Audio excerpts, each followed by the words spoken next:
ओम नमो भगवते वासुदेवाय। ओम नमो भगवते वासुदेवाय। ओम नमो भगवते वासुदेवाय।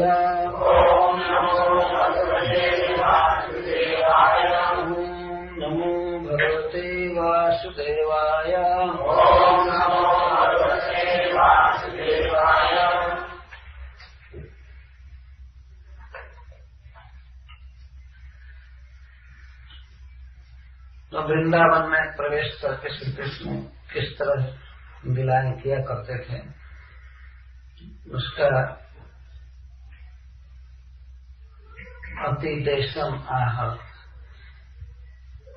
अतिदेश कहते हैं संस्कृत। नमूना, नमूना का इंग्लिश क्या होता है? तो प्रतिदिन प्राय श्री कृष्ण इस तरह की लीलाएं किया करते थे और इस तरह श्री शुकवाच एवं वृंदावनम श्रीमत्कृष्ण प्रीतमनः पशुं रेमे संचारयन् अत्रे सरितरोदशशानुगः। श्री शुकवाच एवं श्रीमद् वृंदावनम, इस प्रकार अतिशय शोभा से युक्त वृंदावन में श्री कृष्ण शानुगः अपने अनुगामियों के साथ, श्री बलराम जी आदि के साथ प्रीत मना प्रसन्न मन से अद्रि के गोवर्धन पर्वत के सानुषु घाटियों में और सरित रोधसु गोवर्धन के समीप बहने वाली मानस गंगा आदि के तटों पर पशु संचारयन रेमे, पशुओं को चराते हुए विहार करते थे। ये मुख्य लीला के स्थान का निर्देश कर रहे हैं। अद्रह सरित रोधसु, अद्रि के सरित रोधों पर, तटों पर। रोध का अर्थ होता है बैंक, नदियों के दोनों तट को सरित रोध कर जल के वेग को रोकता है, तट सरित रोध। बहुवचन का प्रयोग है। पहले जिस समय भगवान श्री कृष्ण लीला करते थे ब्रज में, तो बहुत छोटी छोटी नदियां बहती थी। गोवर्धन पर्वत से भी नदियां निकलती थी, जिसमें मानसी गंगा प्रसिद्ध नदी थी। और वैसे हिमालय से निकलने वाली यमुना नदी तो प्रसिद्ध है, जो ब्रज से होकर बहती थी, आज भी है। और यमुना के पूर्वी तट पर 5 वन हैं और पश्चिमी तट पर 7 वन हैं, जिनको द्वादश कानन कहा जाता है। द्वादश कानन, जहाँ जहाँ लीला कैल श्री नंदन। तो यमुना के इन 12 वनों में भगवान विविध लीला करते हैं आज भी। जहाँ जहाँ लीला कैल श्री नंदन है, तो वास्तव में संपूर्ण ब्रजमंडल इन 12 वनों में विभक्त है। उनके बहुत क्षेत्र हैं, प्राय 12 वनों में ही सारा ब्रजमंडल विभक्त है। और यहाँ तक कि मथुरा नगर मधुबन के अंदर माना जाता है। और एक बार तो सबके लिए वृंदावन शब्द का प्रयोग किया जाता है, ब्रजमंडल शब्द का प्रयोग किया जाता है, माथुर मंडल शब्द का प्रयोग किया जाता है संपूर्ण ब्रजमंडल के लिए।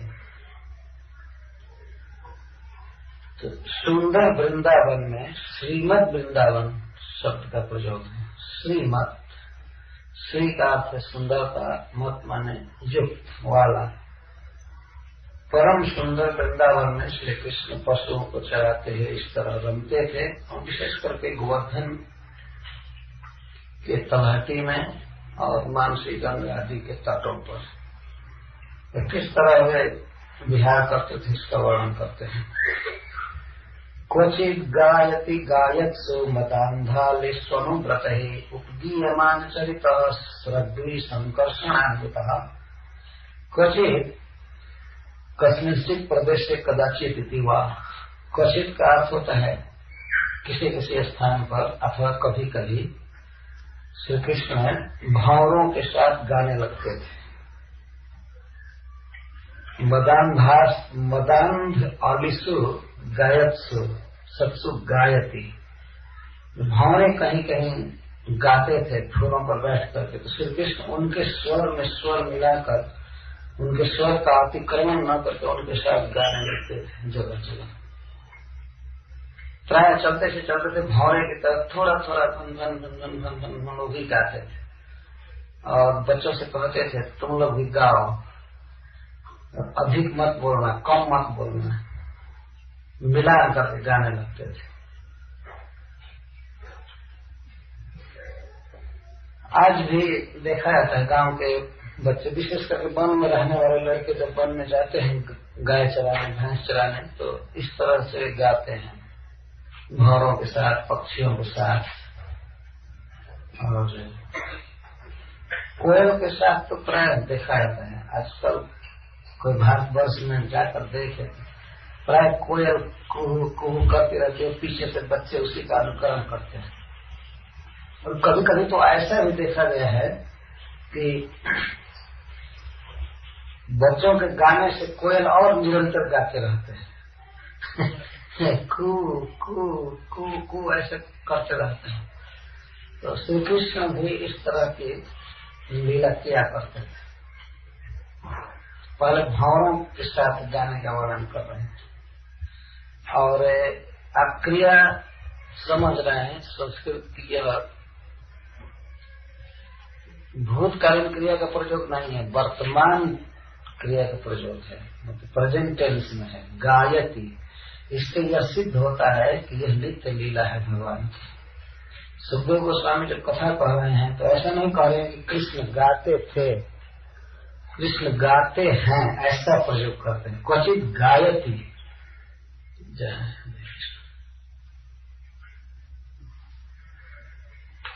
क्वचित गायती, कभी कभी गाते हैं। कब? गायत्सु मदांध अलिसु अनुव्रत। अनुव्रत मतलब अपने अनुगामी सखाओं के साथ कभी कभी गाते हैं। मद से अंधा भ्रमरों के साथ। वृंदावन के दिव्य पुष्पों का पराग पी पी करके भौरे मदांध रहते हैं। यह मदांध का अर्थ है आनंद से विशुद्ध हो जाना। भौरा वृंदावन के तो स्वभाव से ही आनंदित रहते हैं, लेकिन वृंदावन के दिव्य पुष्पों के सुगंध से और उनके पराग से भौरों की मस्ती और बढ़ जाती है। इसीलिए मदांध शब्द का प्रयोग किया गया है। इस प्राकृतिक जगत में भी हम लोग इस शब्द को सुनते हैं। कोई मदिरा पी लेता है तो उसको मदिरा मदांध कहते हैं। शराब पी लेने के बाद आदमी को शरीर की शुद्धि भूल जाती है, कभी वस्त्र भी भूल जाता है, बकता रहता है क्या न करे।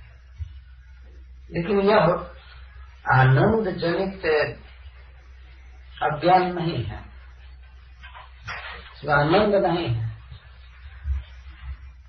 लोग कहते हैं कि सब कार्यों में बहुत आनंद है, गांजा पीने में और शराब पीने में, लेकिन यह आनंद नहीं है, यह अज्ञान है एक प्रकार का। जो पीता है आदमी तो उसे शरीर का और यहाँ तक कि समाज का लाज शर्म तक का ध्यान नहीं रहता है। यह अज्ञान है वास्तव में, और अज्ञान बस थोड़े काल के लिए दुख को भूल जाता है। दुख का थोड़ा विस्मरण जैसा हो जाता है तो उस समय सुख का भी विस्मरण होता है, उसे समाज का विस्मरण होता है, शरीर का विस्मरण होता है। लेकिन वृंदावन के भौरों का जो मदान्धता है उनकी, वह आनंद जनित है। यह एक प्रेम का विकार है। भक्त जब आनंद में होता है तो उस समय शरीर की सुध भूल जाता है, समाज को भूल जाता है और सब भूल जाता है, वह अपने स्वरूप में होता है। तो वृंदावन के भौरे सदा कृष्ण के रस में रहते हैं, इसलिए उनको मदांध कहा गया है। कृष्ण भावना जनित आनंद के मद से अंध हो जाना। अंध का अर्थ है अनुसंधान न रहना शरीर आदि का, तो गाते ही रहते हैं। तो ऐसे भावों के साथ श्री कृष्ण गाते हैं, और उनका चरित्र, उनके अनुगामी गाते हैं। उपगीयमान चरित, श्री कृष्ण गा रहे हैं भौरों के साथ और श्री कृष्ण के विषय में गीत गा रहे हैं उनके सखा। इस तरह गान चल रहा है। सब मिलाकर के भौरों का अनुगमन हो रहा है। मुख्य गायक भ्रमर हैं, इनको गंधर्व राज कहते हैं भगवान श्री कृष्ण। कभी भौरों की प्रशंसा करते हैं तो कहते हैं देखो सखे इतने सुंदर गा रहे हैं कि इनके आगे गंधर्व भी कुछ नहीं है, कितना सुंदर गा रहे हैं। परंतु उपगीयमान चरित, श्री कृष्ण के शोभा चरित लीला आदि का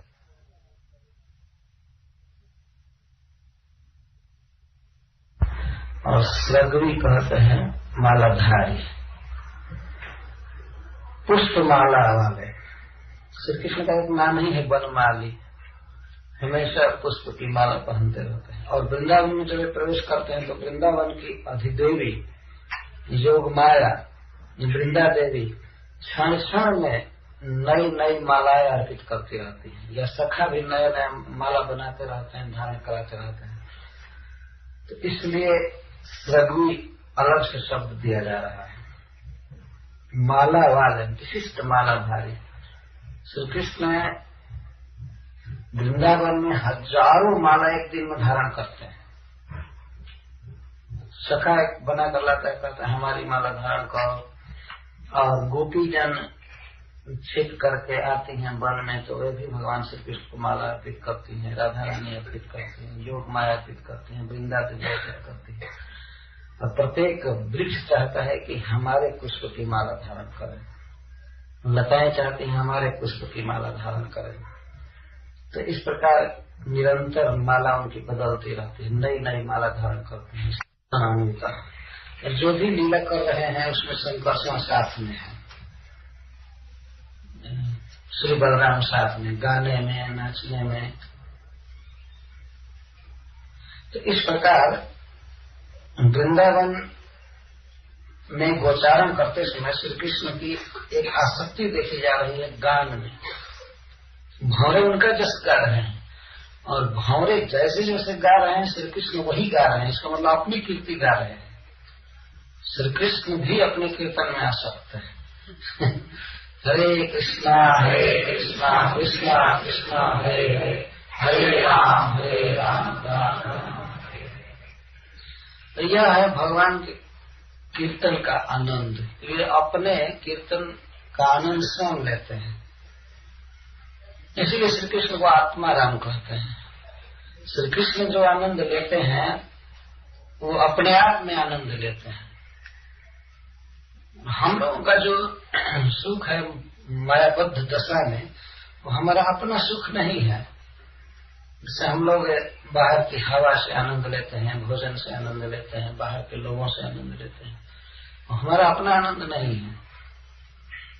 लेकिन श्री कृष्ण अपने आनंद से आनंदित रहते हैं, उनको बाहरी वस्तु की आवश्यकता नहीं होती, तो अपने कीर्तन अपने आप करते हैं।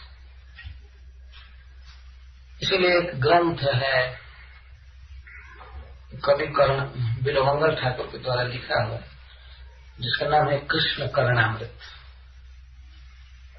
उसका अर्थ है कृष्ण के कानों के लिए अमृत। जो श्लोक है कृष्ण कर्णामृत के, तो कृष्ण के कर्ण के लिए अमृत। श्री कृष्ण स्वयं सुनते हैं उसको, वे आनंदित होते हैं। कभी कभी भक्त लोग प्रश्न करते हैं कि भक्ति का अर्थ है भगवान की सेवा करना, तो नाम कीर्तन करना कौन सेवा है भगवान की? कभी कभी पूछा करते हैं भक्त। भज सेवायाम, संस्कृत के भज धातु से भक्ति बनी हुई, और भज का अर्थ किया गया है सेवायाम। सेवा को भक्ति कहते हैं। तो नाम कीर्तन करना या भागवत पढ़ना, जप करना, ये कौन सेवा है भगवान की? तो यह सेवा है, क्योंकि भगवान श्री कृष्ण को यह सुख देती है। भक्ति हराधनी शक्ति की वृत्ति है, से सुख मिलता है। जब हम लोग जप करते हैं भागवत पढ़ते हैं, सुनते हैं, तो श्री कृष्ण को उससे सुख मिलता है। यह सिद्धांत है। इस तरह भगवान की बहुत बड़ी सेवा है। भगवान का नाम जप करना भी भगवान की बहुत बड़ी सेवा है, और जीव की शुद्धि होती है, इसलिए भगवान खुश होते हैं। और ये सच्चिदानंद नाम और रूप है, चरित्र है, इसलिए श्री कृष्ण को इसको सुनने में आनंद आता है। तो कृष्ण का कीर्तन करना, भागवत पढ़ना, जप करना, यह सब भक्ति के अंदर माना जाता है।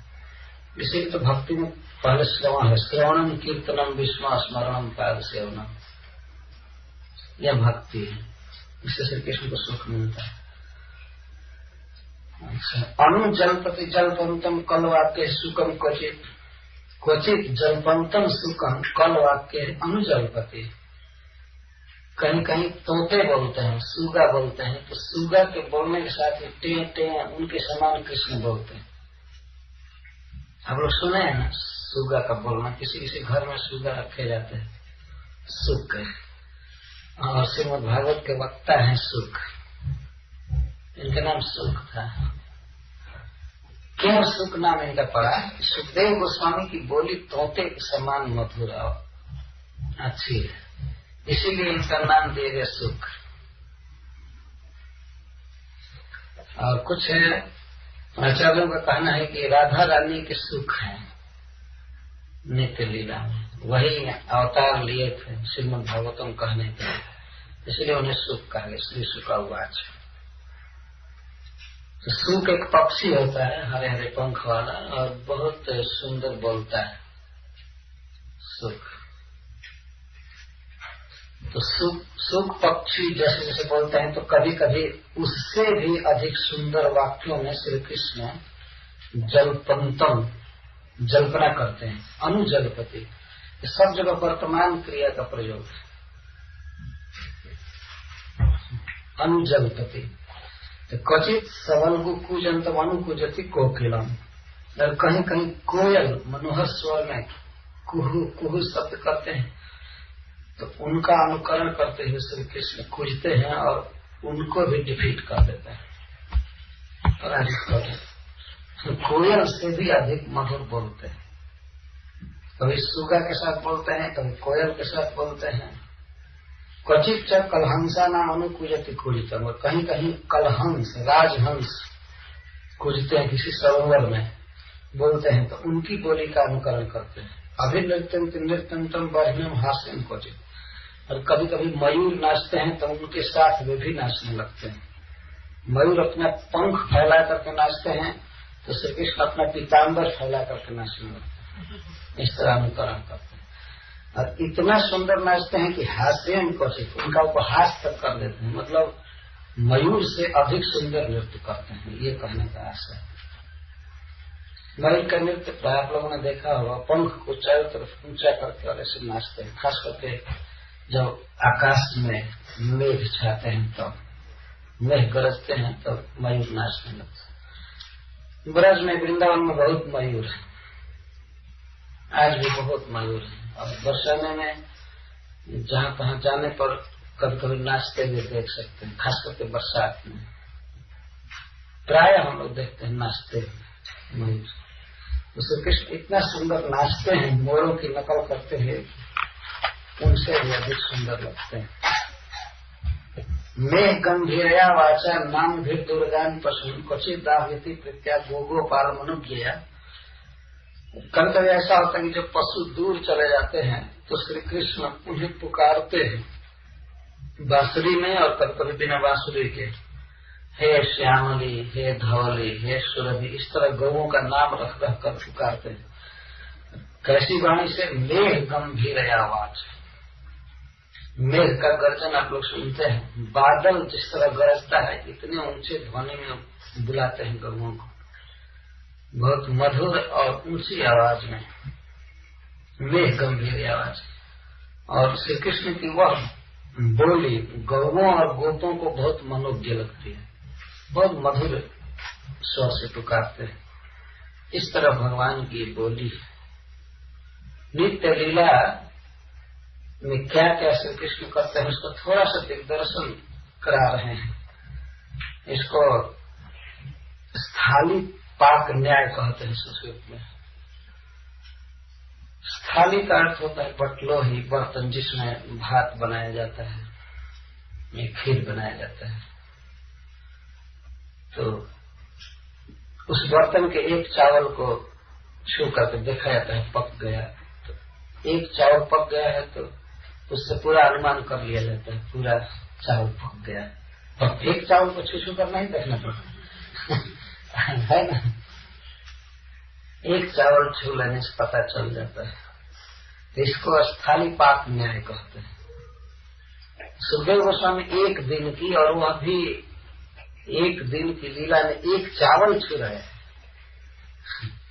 ऐसे तो अनंत लीला है भगवान की, लेकिन उस तरह के छोटी सी लीला का उल्लेख करके उसके द्वारा अन्य लीलाओं का संकेत कर देते हैं। तो श्री कृष्ण की यह बोली है, उनका नृत्य है, उनका गान है। कभी वो गाते हैं, कभी बोलते हैं, कभी नाचते हैं। बताइए, परम सत्य भगवान है, कभी निराकार हो सकते हैं, कभी कल्पना आ सकती है इन लीलाओं को पढ़ने पर कि भगवान निराकार है। कौन ऐसा भागा होगा जो इस तरह की बोली न सुनना चाहे, उनको नाचते हुए न देखना चाहे। तो भगवान में कैसे हैं परम सत्य भगवान? एक व्यक्ति हैं, और केवल व्यक्ति ही नहीं है, लीलायमान है। वो लीला कर रहे हैं, उनके एक्टिविटीज हैं। जन्म कर्म च मे दिव्य। यह है कि उनका जन्म और उनका कर्म दिव्य है, हम लोगों जैसे नहीं, से भिन्न है। लेकिन जन्म कर्म है दिव्य। भगवान इतना कहते हैं दिव्य है, तो दिव्य से और हम लोगों के जन्म कर्म से क्या भेद है, ये समझना चाहिए। प्रत्येक मनुष्य का कर्तव्य है। जो भी हो, पहले भगवान के कर्मों को, भगवान की लीलाओं को जानना है। चकोर क्रम चक्र हो भारद्वाजन से बढ़िया अनुरौतिस्म सत्वानाम भीतव व्याध सिंधे। और कभी कभी वृंदावन में बाघ और सिंह गरजते, वहाँ बाघ और सिंह भी हैं, लेकिन वृंदावन के बाघ और सिंह क्रूर नहीं है।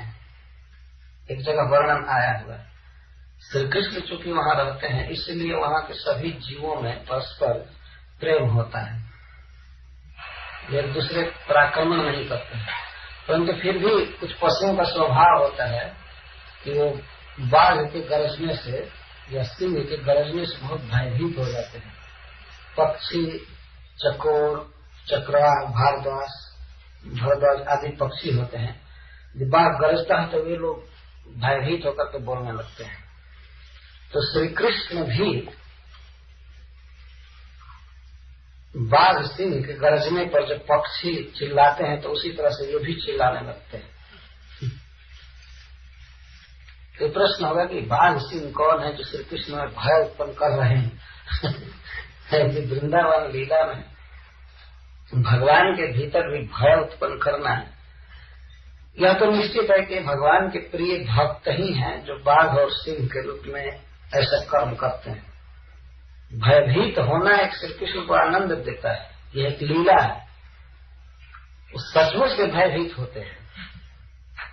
जैसे माँ यशोदा के बंधन से डर गए, ये मुझे बांधेगी, मारेगी, रो रहे थे, तो उनका नाटक नहीं है, ये भगवान का स्वरूप है। पर उस अवस्था में भी वे ब्रह्मा शिवाजी के कंट्रोलर हैं, काल के भी काल है। इसीलिए माता कुंती अपनी स्तुति में कहती हैं कि जब मैं आपकी उस दशा का स्मरण करती हूँ तो मैं समझ नहीं पाती हूँ कि ऐसे आप क्यों करते हैं। यदि कोई कहे कि आप नाटक कर रहे थे तो नहीं, नाटक नहीं था। कुंती ने अपनी आंखों से देखा था कृष्ण की उस लीला को। श्रीपद वल्लभाचार्य की सुबोधिनी टीका में लिखते हैं कि जिस दिन उखल बंधन हुआ था उस दिन दीपावली थी, और पृथा मथुरा से गोकुल गई थी नंद बाबा के यहाँ। मथुरा में रहती थी वसुदेव जी की बहन पृथा, तो वह गई थी उस दिन। तो उसने अपनी आंखों से देखा था कृष्ण का बंधन, और कृष्ण रो रहे थे। तो उसी को महाभारत युद्ध के बाद कुंती कह रही है कि जब गोपी यशोदा ने आपको बांधने के लिए रस्सी उठाई थी, उस समय जो आपकी दशा हो गई थी, उसे देख करके मैं मोहित हो जाती हूँ, भ्रमित हो जाती हूँ कि जिससे साक्षात भय भी भयभीत होता है उसकी यह दशा।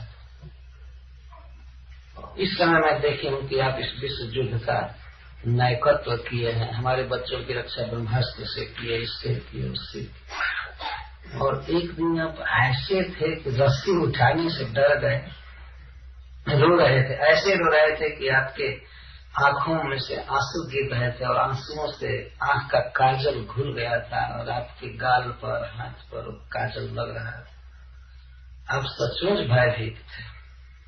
इन दोनों लीलाओं में पृथा मिलान कर रही है। एक तो ऐसा पोजीशन है कृष्ण का कि समस्त देवताओं के नायक हैं, काल के भी काल हैं, लेकिन इसके साथ ही साथ इतने मधुर हैं कि मां यशोदा के भय से रो भी रहे थे। और श्री कृष्ण रो रहे हों या काल पर शासन कर रहे हों, दोनों समय में वो भगवान है। ऐसा नहीं समझना चाहिए कि जब वो रो रहे हैं तो भगवान नहीं रह गए हैं, कुछ और पोजीशन बदल गया है, वे अच्युत है। वृंदावन में भी जब बाघ के गरजने से भयभीत होते हैं और पक्षियों जैसा चिल्लाते हैं, ऐसा नहीं समझना चाहिए कि यह भगवान का केवल नाटक मात्र है। श्री जीव गोस्वामी ने अपने भगवत संदर्भ नामक 60 संदर्भ के अंदर बहुत सुंदर विवेचन किया है भगवान के स्वरूप का। यह नित्य लीला है। क्वचित क्रीड़ा परिश्रांतम गोपोत्संगोपबर्हणम स्वयं विश्रमत्यार्जन पाद संभावना। और कभी कभी जब गोपों के साथ मल्ल युद्ध करके, पहलवानी करके या और क्रीड़ा से बलराम जी थक जाते हैं, तो थकते हैं तो किसी गोप के गोद में अपना सिर रखकर बलराम जी सो जाते हैं किसी वृक्ष के नीचे। बहुत क्रीड़ा करने से थक जाते हैं, क्रीड़ा परिश्राम। तो उस समय श्री कृष्ण श्री बलराम जी का परिश्रम दूर करते हैं।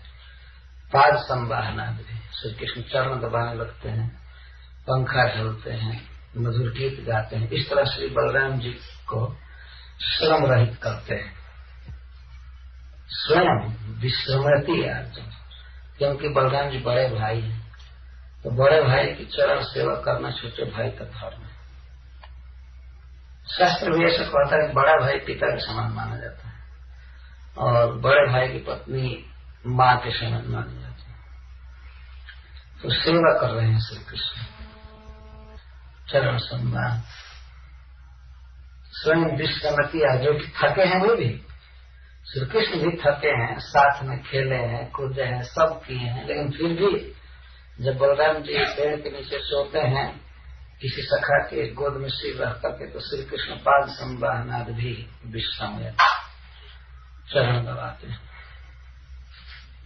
आजकल के लड़के तो पिताजी का भी चरण नहीं दबाते हैं, भाई का दबाना तो बहुत दूर की बात है। है ना? अब यह परंपरा दूर होती जा रही है।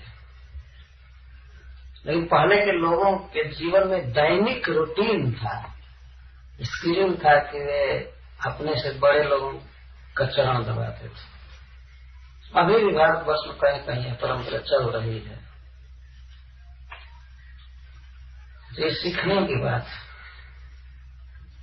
कुछ नैतिकता भी दिखती चलती है सब जगह। ये भगवान की लीला है, लेकिन फिर भी छोटे भाई के पोजीशन पर रहकर भगवान जो कुछ कर रहे हैं, ये सीखने की बात है। जब वे थक करके सोते हैं तब दूसरे भक्त उनका चरण दबाते हैं। कभी कभी क्या करते हैं, नृत्य तो गायता काफी बल्ब तो युद्ध तो भीतर गृहस्थ हस्त गोपानन ससंतो संसत। कभी कभी दोनों भाई हाथ में हाथ मिला करके खड़े होते हैं और अन्य सखा का नृत्य देखते हैं। दोनों भाई खड़े होकर कहते हैं अब तुम लोग नाचो। तो नृत्य तो सखा नाच नाच करके दिखाते रहते हैं और ये प्रशंसा करते हैं, वाह वाह इतना सुंदर नृत्य है, स्वर्ग के देवता भी ऐसा सुंदर नृत्य नहीं कर सकते। श्री कृष्ण प्रशंसा करते हैं और वास्तव में प्रशंसा सत्य है।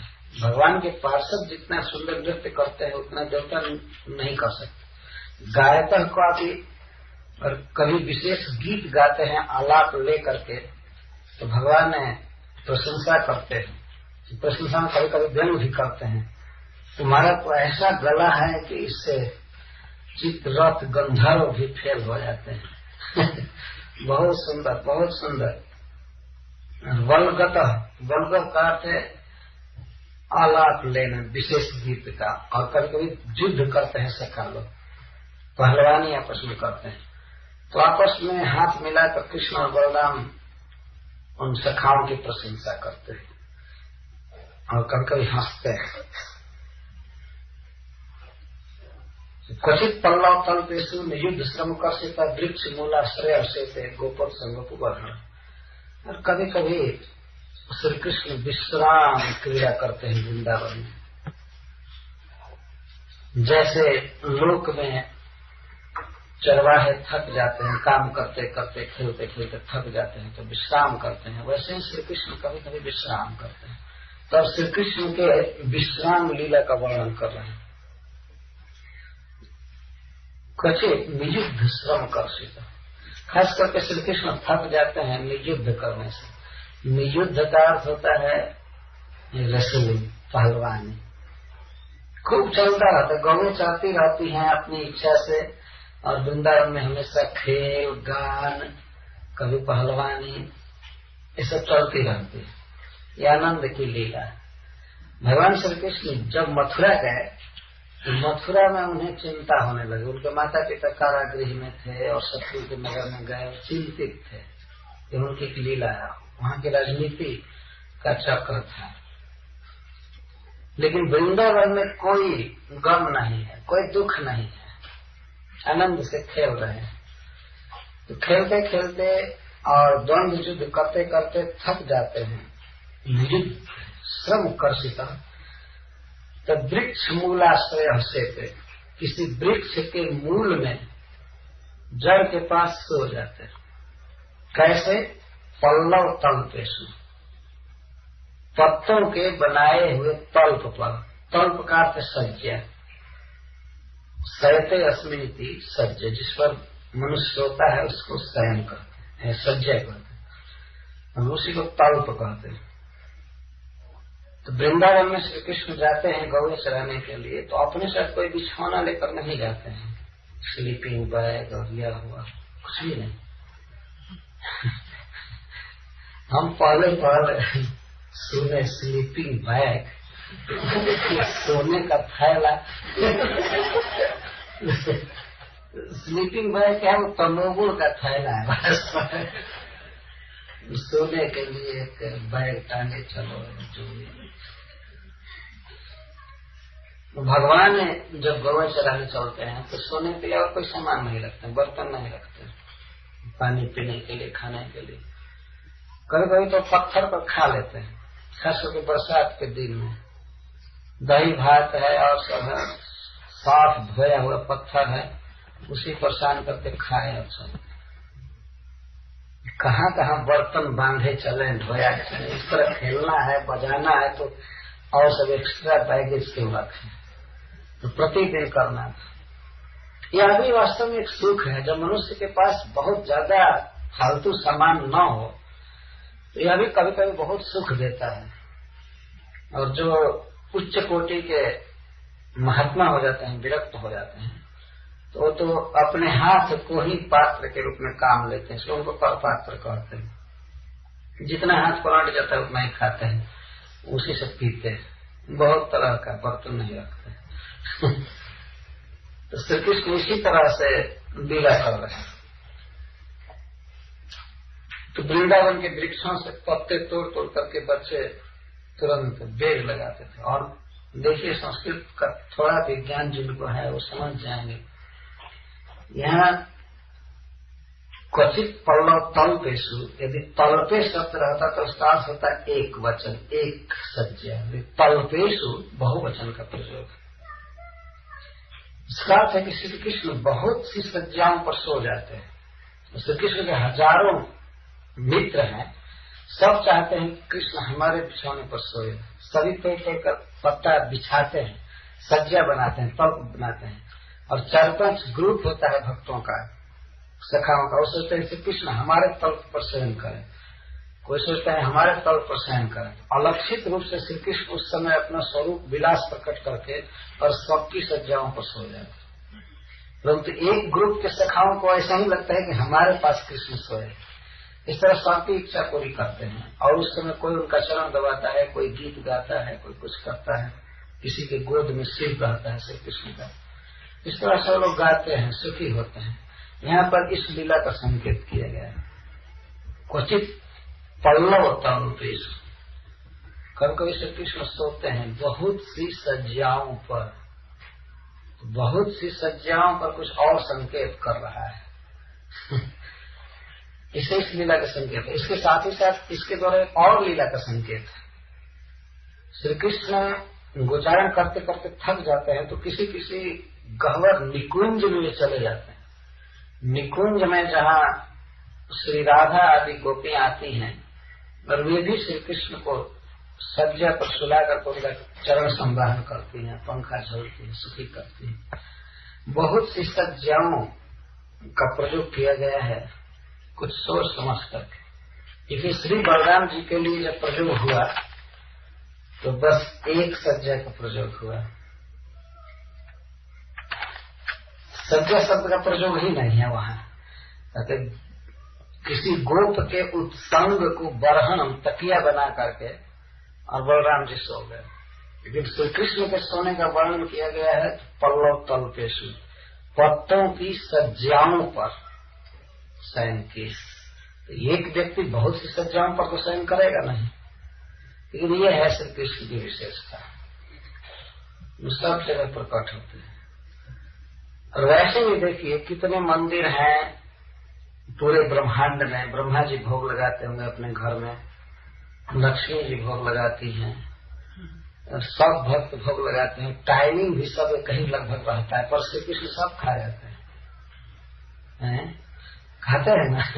ये कहीं समय में यहाँ भोग लगता है तो न्यूयॉर्क में ही भोग लगता होगा, और थोड़ा भारत के टाइमिंग में भले अंतर होगा, लेकिन एक व्यक्ति सब जगह की चीज खा रहा है। कोई आदमी थोड़े ऐसा कर सकता है ना। आदमी को क्या भोग लगाएगा? वो तो कहे इसको डायबिटीज है तो चीनी मत डालो, मत डालो, वो मत डालो, ये मत करो, वो मत करो। भगवान के लिए कोई नियम नहीं। जगन्नाथपुरी में कृष्ण 52 बार खाते हैं, तो वो कितना हो गया? 24 घंटे में आधा घंटा का भी अंतर नहीं हुआ। और भी कुछ देर तक सोते हैं, 52 बार भोग लगता है उनको, इतना खाते हैं। सभी भक्तों का प्रेम से दिया हुआ कोई भी उपहार भगवान स्वीकार कर सकते, कहीं प्रकट हो सकते। अर्चा विग्रह है, अर्चा विग्रह में श्री कृष्ण प्रकट से डायरेक्ट भी प्रकट होते हैं। हम जो कुछ उनको दे रहे हैं वास्तव में स्वीकार करते हैं। हमारी अर्चना को, हमारी सेवा भावना को स्वीकार करने के लिए भगवान किसी मूर्ति में प्रकट होते हैं। तो हम कुछ कहते हैं तो भगवान सुनते हैं, हम उनका दर्शन करते हैं, अपना सुख दुख उनको निवेदित करते हैं, कुछ देते हैं तो लेते हैं, इसी के लिए प्रकट होते हैं। किसी जीव में यह शक्ति नहीं है कि वह प्रकट होकर के हमारी इन भावनाओं को, हमारी सेवाओं को ले सके, है ना। चाहे आप कितना भी प्रेम कीजिए किसी आदमी से, अब किसी आदमी से प्रेम कीजिए और कहिए कि मैं चाहता हूं कि आप 10 जगह 10 रूप में प्रकट होकर तो सबका खा लीजिए। एक जगह का ज्यादा नहीं खा सकता है ना। आप कहिए कि मैं बहुत प्रेम करता हूं, आप और 2-4 सेर ज्यादा खा लीजिए, 2-4 किलो और खा लीजिए, नहीं खा सकते। प्रेम अपनी जगह पर है, लेकिन उसकी शक्ति अपनी जगह पर भगवान खाते हैं। तो मैं यह एक अवसर पाकर कह रहा हूं कि श्री कृष्ण अनेक सज्जाओं पर शयन करते हैं और सभी भक्तों की इच्छा पूरी करते हैं। जब श्री कृष्ण सोते हैं तो उस समय सखा क्या करते हैं?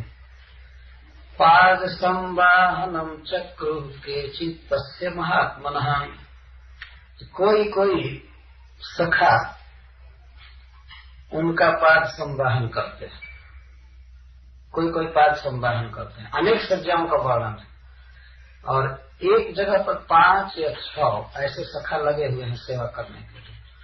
जो श्री कृष्ण का सखा है, परंतु सेवा करना यह जो है ये भक्ति का मूल है।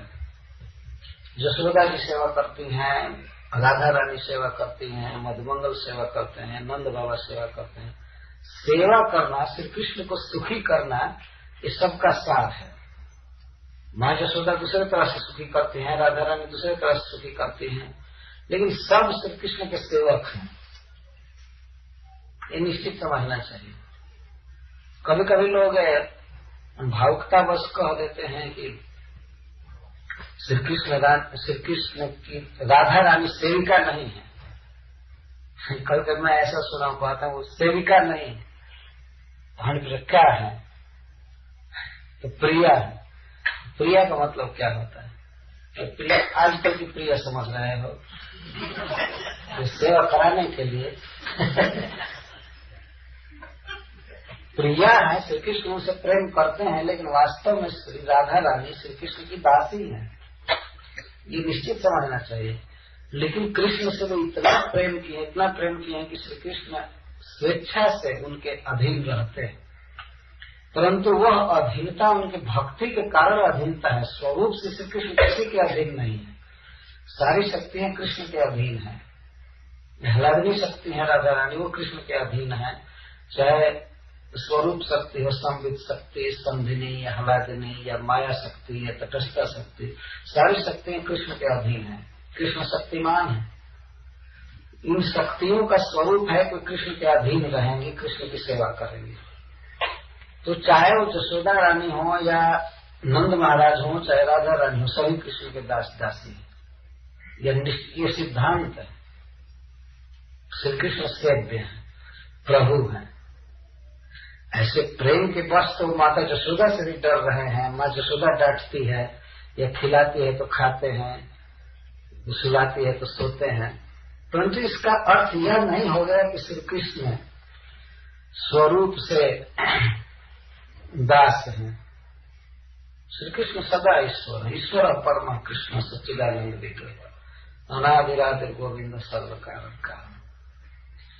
तो यहाँ यह संकेत है कि ये तो ये सखा है, साथ में गौएं चराते हैं, खेलते हैं, क्रीड़ा करते हैं, फिर भी श्री कृष्ण का पाद संवाहन करते हैं। पाद संवाहन चक्रु किंचित तस्य महात्मा।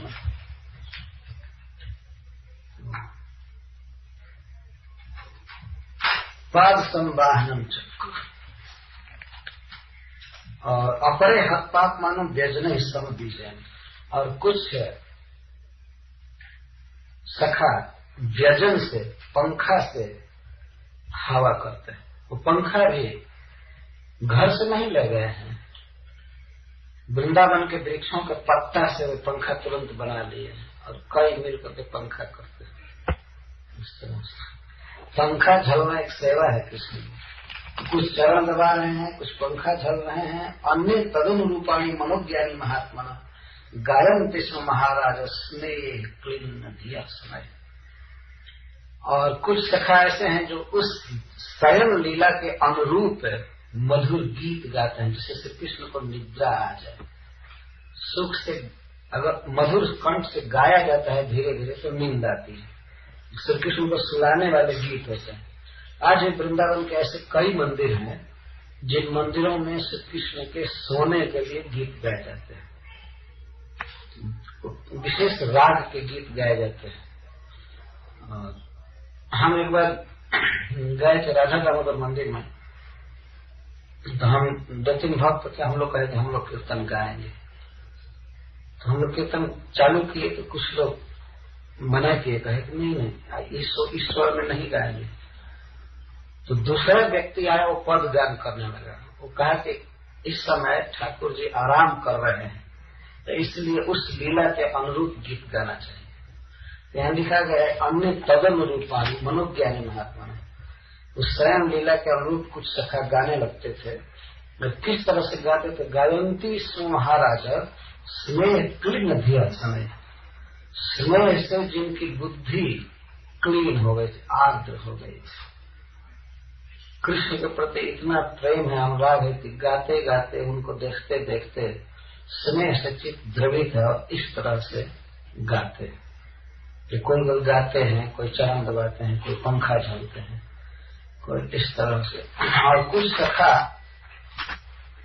वन से फूल चुन चुन करके माला बनाते हैं, कुछ फल जुटाते हैं, किसी कृष्ण जगेंगे तो इसके बाद खाएंगे, इस तरह से लगे हुए रहते हैं लीला में।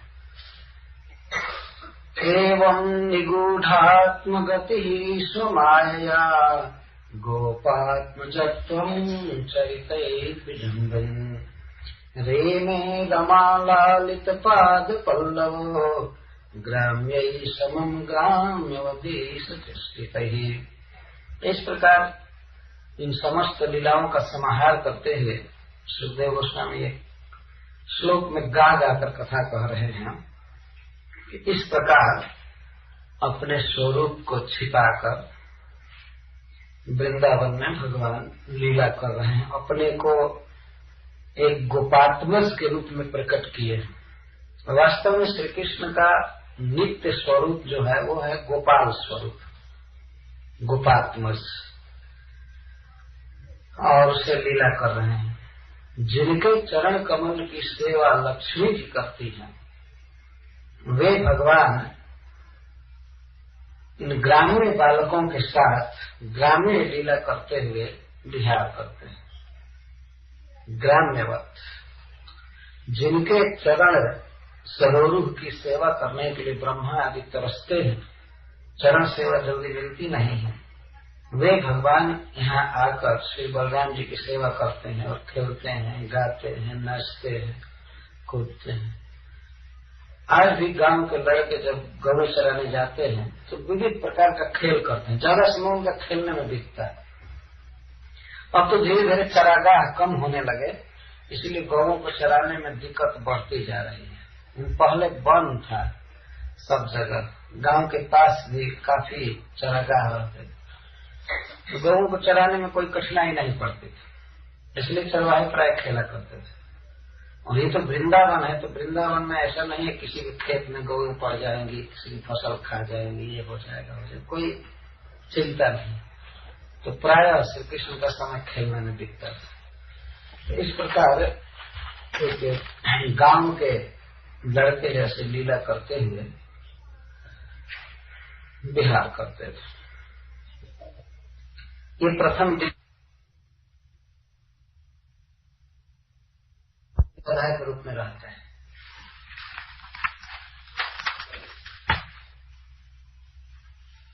तो उससे डरते हैं कि तस्मात् कृत नराहारात्, वे लोग नर का आहार करते हैं, मनुष्य को खाते हैं।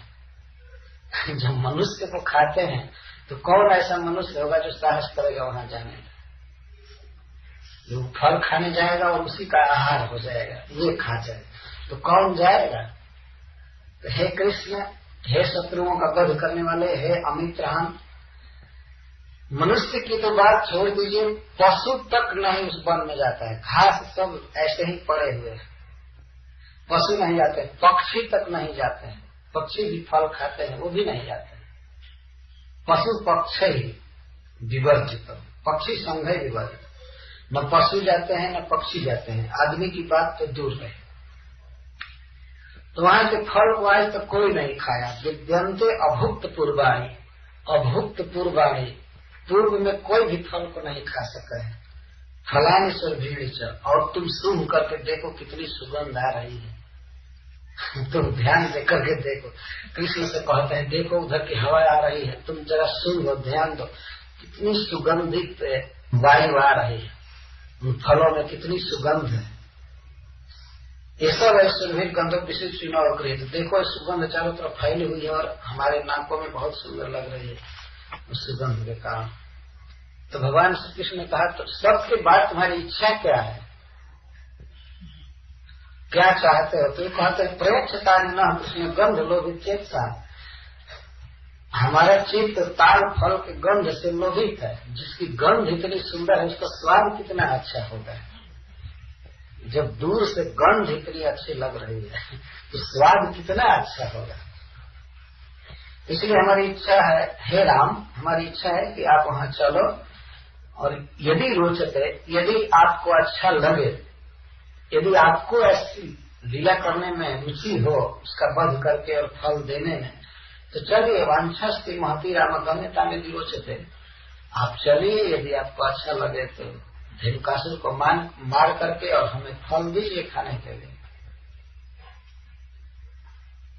बच्चों ने ये नहीं कहा कि चलो खा लो, बच्चे ये कहे कि हम खाना चाहते हैं। यही प्रेम की भाषा है वास्तव। यदि कृष्ण बलराम से यह कह देते कि तुम खाना चाहते हो तो चलो मारो, तो कह देते हम नहीं खाना चाहते। बच्चे इसीलिए कह रहे हैं कि हम खाना चाहते हैं। यह खिलाने की एक पद्धति है। वे चाहते हैं कि कृष्ण बलराम उस फल को खाएं, लेकिन अपनी उत्कंठा व्यक्त करेंगे तब कृष्ण जाएंगे, नहीं तो नहीं जाएंगे। इसीलिए कहते हैं कि वांछा अस्ति महती राम, हे राम हमारी महती वांछा अस्ति, हमारी बहुत बड़ी इच्छा है। गम्यता में विरोचित, और आपको यदि अच्छा लगे तो चलिए। यदि हमारी इच्छा को आप पूरा करना चाहते हैं तो चलिए, क्यों नहीं पूरा करेंगे? अपने सखा की इच्छा को क्यों नहीं पूरा करेंगे? यह है कहने की शैली। किसी कोई को तो ऐसे नहीं पूछना चाहिए आप खा लीजिए, अब खाना चाहते हैं तो वो कह देगा नहीं। तो आदमी साथ में बैठे कहे मैं, मुझे तो एक वस्तु बहुत अच्छी लगती है, मैं तो खाऊंगा, न इच्छा हो तब भी खाना चाहिए, तो उसके खाने के कारण वह व्यक्ति जो अपना प्रिय व्यक्ति वो भी खा लेता है। आजकल के युग में ये सिस्टम समाप्त होता जा रहा है।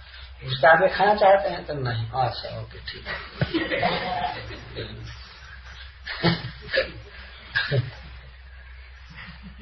ये इसी तरह से विश्राम आदि करने के विषय में है। स्वयं अपनी उत्कंठा व्यक्त करनी चाहिए कि हम ऐसा करना चाहते हैं, तो ठीक है तो साथ में खा लेते हैं। तो एक व्यवहार की बात है, प्रेम की बात। तो बच्चे कह रहे हैं कि हमारी इच्छा है, वो चाह रहे हैं कृष्ण को खिलाना है और कृष्ण को कीर्ति देना है। उनकी हार्दिक की इच्छा यही है, लेकिन कह रहे हमारी इच्छा है, हमारी इच्छा को यदि आप पूर्ति करना चाहते हो तो चलो।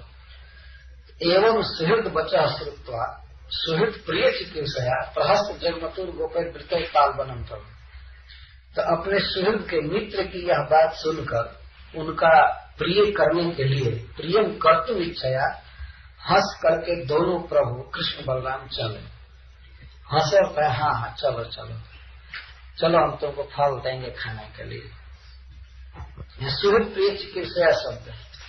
भगवान की अपनी कोई स्वतंत्र इच्छा नहीं थी फल खाने की, लेकिन अपने भक्तों की इच्छा को जानकर उनका प्रिय करने के लिए चले। उनको समझ गए कि ये हमारे सुहृद हैं और हमको जश देने के फेर में हैं और हमको चाहते हैं कि फल खाएं, इसलिए चले, हंस करके चले उन सबके साथ।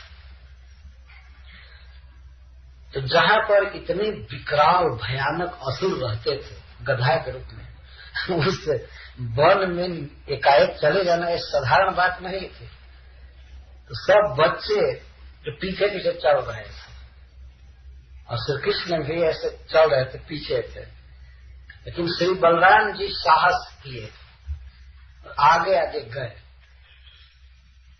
ताल वन के भीतर प्रवेश करके थोड़ी दूर पर और एक ताल वृक्ष को पकड़ करके बहुत झकझोरने लगे।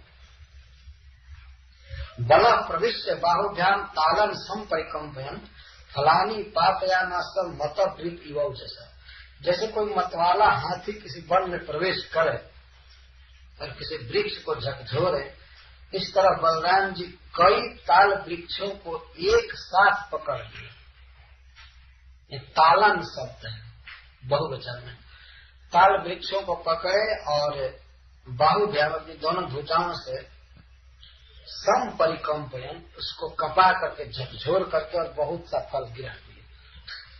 तो फलों के गिरने के धम धम शब्द हुए कई बार। बड़े बड़े फल थे और फल ऊंचे से गिर रहे थे तो बहुत जोर की आवाज हुई, बहुत फल गिरे अकस्मात, बिना आंधी के, बिना तेज हवा के, बिना किसी कारण के। फलों के गिरने का शब्द धेनुकासुर के कान में गया। ये कैसे फल गिर रहा है?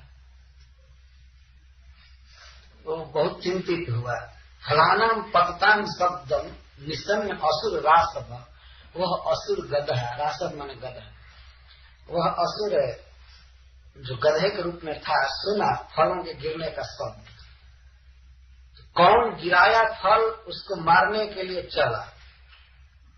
अव्यधावत क्षितितलम सनगम परिकंपन, सनगम परिकंपन, जब वह पृथ्वी पर चला तेज गति से दौड़ते, जिधर से फल के गिरने का शब्द आ रहा था उधर चला।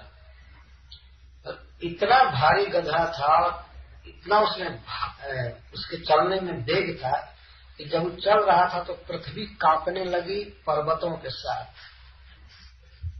पर्वत भी कांपते हुए नजर आ रहे थे, इतना जोर से चला। बहुत बलवान दैत्य थे। आकर के देखा कि एक गोरा लड़का वृक्षों को झकझोर रहा है। वो आया तो बलराम जी भयभीत नहीं हुए, वो हंस रहे थे, ऐसे झकझोर रहे थे और भी गिरा रहे थे फल। वास्तव में फल क्या गिरा रहे थे, उसको चुनौती दे रहे थे आने के लिए। तो आ गया तो एक गधों के पास इस तरह की टैक्टिस होती है, उपाय होता है मारने का। किसी के पास आते हैं, आ करके पीछे मुड़ जाते हैं, तो पीछे मुड़ करके दुलत्ती चलाते हैं। यही उनका स्टाइल है मारने का।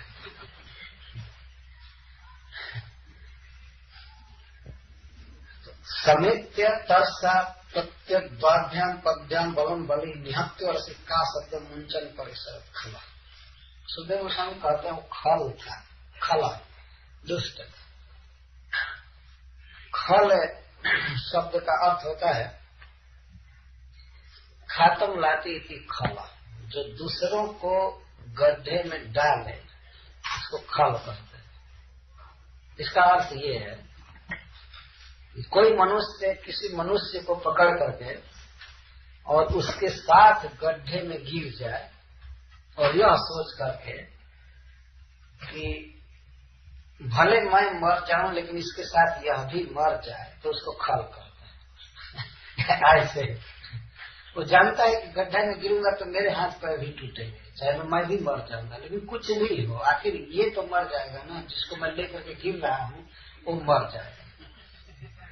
संस्कृत में खल शब्द का ये अर्थ होता है, शुभ उस शब्द का ये अर्थ होता है। अपना अहित करके भी जो दूसरे का अहित करे उसको खल कहते हैं। एक संस्कृत का श्लोक है, उसका भाव है, एक बार एक व्यक्ति वन में गया, जंगल में गया और अपने साथ आटा चावल घी जो भी था सब लेकर के गया और ऐसे रह रहा था, जंगल में रह रहा था। एक दूसरा व्यक्ति उसका परिचित मिल गया, परिचित नहीं अपरिचित था, वो मिल गया तो पूछा कस्तम भद्र, हे सज्जन आप कौन हैं? तो कहता है खलेश्वरो हम, मैं खलेश्वर हूँ। खलेश्वर है, कस्मात घोरे बने स्थित, तो इस घोर वन में आप क्यों हैं, क्यों रुके हुए हैं? तो कहता है व्याघ शार्दुलाद भीर खाद्यो हम इत्याशय। वो कहा कि मैं वन में इस आशय से हूं कि हमारे शरीर को कोई बाघ या सिंह खा जाए। तो वो पूछा कि इतना घोर निर्णय आप क्यों किए हैं, अपना शरीर बाघ और सिंह को क्यों खिला देना चाहते हैं? तो वो कहा कि मैं इसलिए अपने शरीर को खिलाना चाहता हूँ, मैं चाहता हूँ कि हमारे शरीर को खा करके बाघ और सिंह को आदत हो जाए मनुष्य को खाने की। तो जो भी जंगल में आएंगे उनको ये लोग खाया करेंगे। मैंने सुना है कि मनुष्य का मांस बहुत मीठा लगता है बाघ सिंह को। अभी ये लोग खाए नहीं है जनरल में किसी मनुष्य। तो मैं चाहता हूँ मैं खिला दूं तो उनको चस्का लग जाए, जो भी मनुष्य आएंगे उनको ये खाया करेंगे, इसलिए मेरा निर्णय। तो वो कहा कि हाँ निश्चित फल ठीक है, धन्य है। इस तरह के लोग तो खल कि अपना देह नष्ट करके भी दूसरे को नष्ट करने की सोचना। ठीक इससे विपरीत विचार वाले को सज्जनेश्वर कहे, सज्जनों में श्रेष्ठ, कि अपना अहित करके भी दूसरों का हित करते हैं, उनको वास्तव में संत कहते हैं, सज्जन कहते हैं। मतलब अपना समय कुछ बर्बाद हो जाए, अपना पैसा बर्बाद हो जाए, लेकिन उसके चलते दूसरों का हित हो तो वो करने के लिए तैयार है। और खल तो सीधा किसान लेकर के दूसरे का अहित करते, अपना देह देकर के भी दूसरे का अहित करते, ये खल था करते। भगवान ने इतना फल बनाया है दुनिया में, सब इसी तरह से लोग रोक करके रखे, किसी को खाने न दे, तो सब धेनुकासुर है। आजकल के तो युग में पता नहीं क्या हो गया है, कोई फल का वृक्ष नहीं लगा रहा है। कुछ लगे हुए हैं, वे सारे फल पहले बाजार में चले जाते हैं। इस तरह से फ्री लड़कों को खाने के लिए फल नहीं मिलता है ना, कहीं नहीं खाने को मिलता है। तो आजकल के युग में ऐसा होता जा रहा है कि भगवत भावना का, कृष्ण भावना का ज्ञान बच्चों में बहुत कठिनाई से आ पाएगा। कारण इसका यह है कि लोग प्रकृति में नहीं जी रहे हैं। जो भी वस्तुएं हैं वो कृत्रिम ढंग से मिल रही है। जानते हैं, शास्त्र जब भगवत भक्ति का उपदेश करता है तो सबसे पहला उपदेश शास्त्र का यही है, जतो वा ईमानी भूतानि जायन्ते। जीव को सोचना चाहिए कि सब कुछ जिनसे उत्पन्न होता है वे हैं प्रभु, वे हैं भगवान। हमारा भी जन्म उनसे हुआ है और हमारे जीवन में जो भी आवश्यक वस्तुएं हैं सब भगवान दे रहे हैं। इसका ज्ञान होना चाहिए, तब जीव भगवान को समर्पण करता है। लेकिन आज के युग में वस्तुएं जो हैं विकृत रूप में आ रही हैं, इनडायरेक्ट में आ रही हैं, इसीलिए लोगों को पता नहीं चलता है कि वास्तव में भगवान दे रहे हैं। जो बच्चा कभी गाय दूहते हुए नहीं देखा है, उसको बताया जाए कि ये दूध गाय से आता है तो कैसे समझेगा? वो तो कहेगा नहीं, तो स्टोर हाउस का, वो यही कहेगा ना।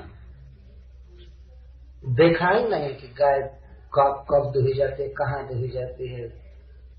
कुछ लड़के आगे चलकर प्रश्न करेंगे, क्या दूध गाय से बनता है? करेंगे प्रश्न। अभी भी ये प्रश्न बनने लगा। मैं एक बार वृंदावन से गोवर्धन जा रहा था बस पर, तो हमारे साथ हमारे गुरु भाई बैठे थे, कविचंद महाराज, जापान में प्रचार करते। तो सरसों के पौधों को देखे, पीला पीला फूल लगा था, तो महाराज पूछे कि ये क्या चीज है? तो मैं कहा कि मस्टर्ड प्लांट। Mustard plant. तो पूछे इसका यूज क्या है? मैं कहा कि इसके सीड से, इसके बीज से तेल निकलता है, जिसको मस्टर्ड ऑयल कहते हैं। तो वो कहते हैं अच्छा, मस्टर्ड सीड से तेल निकलता है? मैं तो आश्चर्यचकित हो गया। वो तो शहर में रहने वाले व्यक्ति कभी जानते नहीं है कि मस्टर्ड के बीज से, सरसों के दानों से तेल निकलता है। और वास्तव में कोई नहीं देखा, न पेरते हुए देखा, न मशीन देखा पेरने वाले, तो कैसे समझेगा? हम लोग तो सहज समझेंगे। खास करके मैं व्यक्तिगत रूप से कहता हूँ, जो अपने सिर पर सरसों का दाना लेकर के पेराने गया है मिल में और पेरा करके तेल लाया घर पर, तो क्यों नहीं समझ जाएगा? ये दूसरे के लिए कठिन है, बहुत कठिन है। किसी भी वस्तु का एक तो कोई उत्पादन नहीं कर रहा है, उत्पादन नहीं भी किया, लेकिन फिर भी मैन्युफैक्चरर लिख करके और मुहर लगा देना, ये दे रहा है।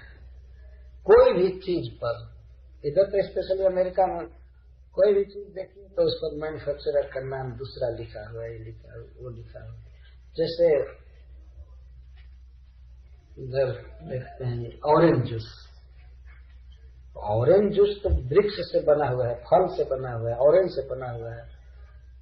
ये बताना चाहिए किस तरह से धरती से ऑरेंज उत्पन्न होता है और ऑरेंज से रस निकाला गया है। ये सब ज्ञान देने की आवश्यकता है कि वास्तव में सब कुछ भूमि से निकल रहा है और भूमि भगवान की शक्ति है। भगवान कृष्ण ने भूमि बनाया है, तो अंततः कृष्ण हमें जिला रहे हैं, खिला रहे हैं, पिला रहे हैं। लेकिन आजकल जो कुछ भी है सब स्टोर से आ रहा है, जो कुछ भी है, और उस पर आदमी का या कंपनी का नाम लिखा हुआ है। कहीं नहीं लिखा है मैन्युफैक्चर बाय गॉड, किसी पर नहीं लिखा हुआ है ना। जो वो भी लिखा रहता तो आज आगे बच्चे पढ़ते कि भाई भगवान का बनाया हुआ है, और जबकि सब कुछ भगवान का बनाया हुआ है, कुछ भी आदमी का बनाया हुआ नहीं, केवल रूपांतरण किया हुआ है थोड़ा सा। मूल रूप में कुछ भी बनाया हुआ आदमी का नहीं। हम तो कहते हैं कि यदि एक मच्छर के मस्कीटो की टांग टूट जाए तो सारी दुनिया के वैज्ञानिक मिलकर एक टांग की मरम्मत नहीं कर सकते। वास्तव में उनसे कहा जाए तुम बाहर कोई सामान मत लो, अपना कुछ बनाओ। तो अपना क्या बनाएगा, अपना वो क्या निकालेगा, क्या बना सकता है, कैसे क्या करेगा, कुछ भी नहीं कर सकता है। सब कुछ भगवान का बनाया हुआ है। तो पहले के युग में ऐसे लोगों को फल खाने को मिलता था फ्री। आज भी भारतवर्ष में कई ऐसे रोड हैं जहाँ जिन रोडों पर आम लगा हुआ है और लड़के गर्मी के दिन में आम खाते रहते हैं। आज भी देखा गया है, खास करके मध्य प्रदेश में मैं देखा बहुत से आम अब पकना चालू हुए हैं, तो लड़के खाते रहते हैं। और उत्तर प्रदेश में भी तो इस तरह से भगवत ज्ञान होने के लिए इस बात को दिखाना आवश्यक है कि जीवन की सारी आवश्यक वस्तुएं भगवान द्वारा दी जा रही है, संपूर्ण रूप से, कोई दूसरा नहीं दे रहा है। तो खल उसको कहते हैं जो भगवान के द्वारा दी हुई वस्तुओं का उपभोग न होने दे और बल्कि अपना जीवन बर्बाद करके दूसरों के दुख की व्यवस्था कर, उसको खल कहते हैं। धेनु के खल था और बहुत बलवान था। फल वहां पर सड़ जाते थे गिर करके, लेकिन किसी को खाने के लिए अनुमति नहीं। कुछ से और क्या बात थी, क्यों नहीं खाने देते, बस इतना दिखाने के लिए कि मैं कंट्रोलर हूं, बस। किसी की मजाक नहीं कर सकता। ये कंट्रोलर हो, ईश्वर हो तो पालन करो। जो दूसरा प्रकृति ने दिया है, फल भगवान ने दिया है, कि उसको खाने दो, तो नहीं, खाने नहीं दूंगा। यही हमारी ईश्वरताई है, किसी को खाने नहीं दूंगा। तो आज आ गया असली ईश्वर, अब पता चलेगा। भगवान जब इस जगत में आते हैं तब दिखाते हैं मैं ईश्वर हूं, मैं कंट्रोलर हूं, और दंड देते हैं क्रूरता से।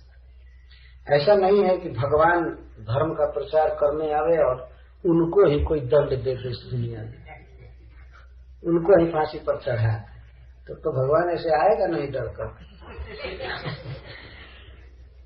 भगवान कहते हैं मैं आता हूं तो परित्राणाय साधु नाम विनाशाय दुष्कृता, मैं दुष्टों का दमन करता हूं, साधुओं की रक्षा करता हूं।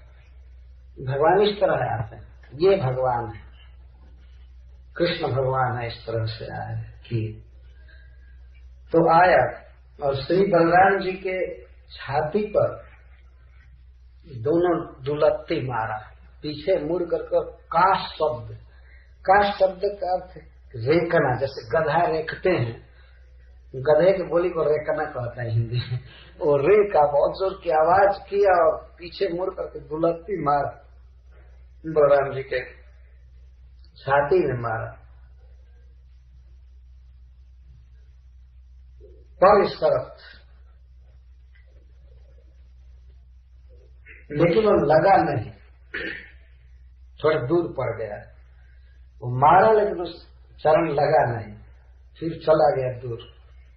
अब देखा कि इस पर लगा नहीं तो उसका क्रोध और बढ़ गया, उसका वार विफल हो गया, प्रहार विफल हो गया, तो इसलिए वो दुखित हुआ और कुछ दूर जा करके फिर आया, फिर मुड़ करके और बलराम जी पर दोनों लात चलाया। उसके दोनों पैर को श्री बलराम जी पकड़ लिए और एक हाथ से दोनों पैर पकड़ लिए। यह आश्चर्य की बात है, दोनों हाथ नहीं लगाना पड़ा श्री बलराम जी को। देखिए, और देखने में उतने छोटे बच्चे हैं, तो जो ही उसके दोनों चरण निकट आए तो भगवान ने सोचा, श्री बलराम जी ने सोचा कि ठीक है, चरण दे रहा है तो चरण ही लेना चाहिए। जो चीज अर्पित कर रहा है उसी को लेना चाहिए। तो चरण पकड़ लिए उस खल का, गधे का, और चरण पकड़ करके और घुमाए, प्राक्षिपत घुमा करके और एक ताल वृक्ष के ऊपर मारे जोर से। तृण राजाग्रे, तृण को ताल वृक्ष को वास्तव में वृक्ष नहीं तृण कहा जाता है, तृण राज है यह। तो उसके मस्तक पर मारे जहाँ फल लगा हुआ है, तो उस पर इतना जोर से मारे बलराम जी को, ताल वृक्ष गिरा तो उसके साथ से दूसरा गिरा, तीसरा गिरा, चौथा गिरा, इस तरह से बहुत से ताल वृक्ष गिर गए एक बार के मारने से। इतना जोर से उन्होंने घुमा करके मारा। सतम गृहीत्वा प्रपदोर भ्रामी तैक पाणिना, एक पाणिना यहाँ लिखा गया, एक हाथ से चरण दोनों पकड़ करके और घुमा करके जोर से मारे। तो भ्रामरत त्यक्त जीवित, तो घुमाने से ही उसका जीवन चला गया, मर चुका था केवल घुमाने से, और उसके मरे हुए देह को ताल वृक्ष के अग्र भाग पर उन्होंने मारा। तेना हतो महातालो देव मानव बृहचिरा पार्श्वस्थम कंपियन भग्न सच्चान्यम सोपी चापर। इतना जोर से मारा कि बृहद शिखा वाला वह वृक्ष अपने निकट के वृक्ष को गिरा दिया, उसने फिर अपने निकट को गिरा दिया। इस तरह से कई वृक्ष गिर गए, भराशायी हो गए। और उन वृक्षों के गिरने से बहुत बड़ा शब्द हुआ, और उसके देह के गिरने से और वृक्षों के गिरने से। तो और जितने भी गधे के रूप में असुर थे सब दौड़े, ये क्या हो गया, इतना घनघोर शब्द क्यों हो रहा है। तो ये सब लोग आने लगे और ठीक उसी तरह से प्रहार करने लगे। तो श्री बलराम जी अब सबका पैर पकड़ पकड़ कर उसी तरह से मारना चालू करते थे ताल वृक्षों पर। एक ही लीला है, चौड़े पकड़ना, घुमाना, घुमाने में ही मर जाते थे, इसके बाद फेंकते थे। ये है अनंत बलशाली भगवान की लीला। कोई प्रयास नहीं करना पड़ा श्री बलराम जी को। खेल खेल में जैसे वो ढेला फेंक रहे हैं वैसे पकड़ पकड़ करके मारते गए। ब्रज में भगवान कभी भी अस्त्र शस्त्र नहीं लिए। मथुरा जब गए तो प्रथम बार हाथी का दांत लिए, और भी हाथी को मार करके दोनों भाई हाथी दांत लिए थे। ब्रज में कभी भी कोई अस्त्र शस्त्र धारण नहीं थे। किसी को तमाचा मार देते थे, किसी को घुमा करके मार दिए, किसी के मुंह में हाथ डाल दिए, जैसे केसी दानव के मुख में हाथ डाल दिए। अघासुर के पेट में जाकर के बढ़ गए, बकासुर की चोंच फाड़ दिए, उसके कंठ में जलन लगे, किसी को पैर से उलाड़ दिए सकटासुर को, किसी को ओठों से मार दिए जैसे पुतना को। कोई अस्त्र शस्त्र धारण नहीं किए। ये भगवान की भगवत्ता है। तो इस तरह से जैसे महावातेरिता लगा कि जैसे महाआंधी उठ गई हो, इस तरह से वृक्ष गिर गए बहुत से, और बहुत जोर के शब्द हुए। तो इस पर सुखदेव गोस्वामी आश्चर्यचकित हो रहे हैं, ओहो यह अद्भुत लीला है श्री बलराम जी की। तब सुखदेव गोस्वामी कहते हैं, नैतत् चित्रम भगवती यनन्ते जगदीश्वरे, जो जगत के वास्तविक ईश्वर हैं, कंट्रोलर हैं और 6 ऐश्वर्यों से परिपूर्ण है, ऐसे भगवान बलराम जी के लिए कोई विचित्र बात नहीं, कोई आश्चर्य नहीं। ओतप प्रोतम इदम जस्मिन तंतु संग जथा पट, ये सारा जगत श्री बलराम जी में ओतप प्रोत है, उसी तरह से जैसे वस्त्र के सूक्ष्म डोरे एक महान वस्त्र से बंधे हुए होते हैं। जैसे आप लोग देखते हैं बितान, टेंट, तो कुछ ऐसी रस्सियां होती हैं जिन पर वो सारा टीका होता है, मोटी मोटी रस्सियां बीच में होती हैं। तो श्री बलराम जी इस तरह से सारा जगत उन पर टीका हुआ है। सारे जगत की सृष्टि करते हैं, प्रलय करते हैं, पालन करते हैं। तो जो इस तरह जगत का पालन करता है, प्रलय करता है, उसके लिए गधा को इस तरह से मारना कौन बड़ी बात है? तो कोई बहुत बड़ी बात नहीं है। आश्चर्य मत कीजिए। कथा सुन करके परीक्षित महाराज आश्चर्य कर रहे थे, तो कहते ये आश्चर्य नहीं है उनके लिए, तो खेल है।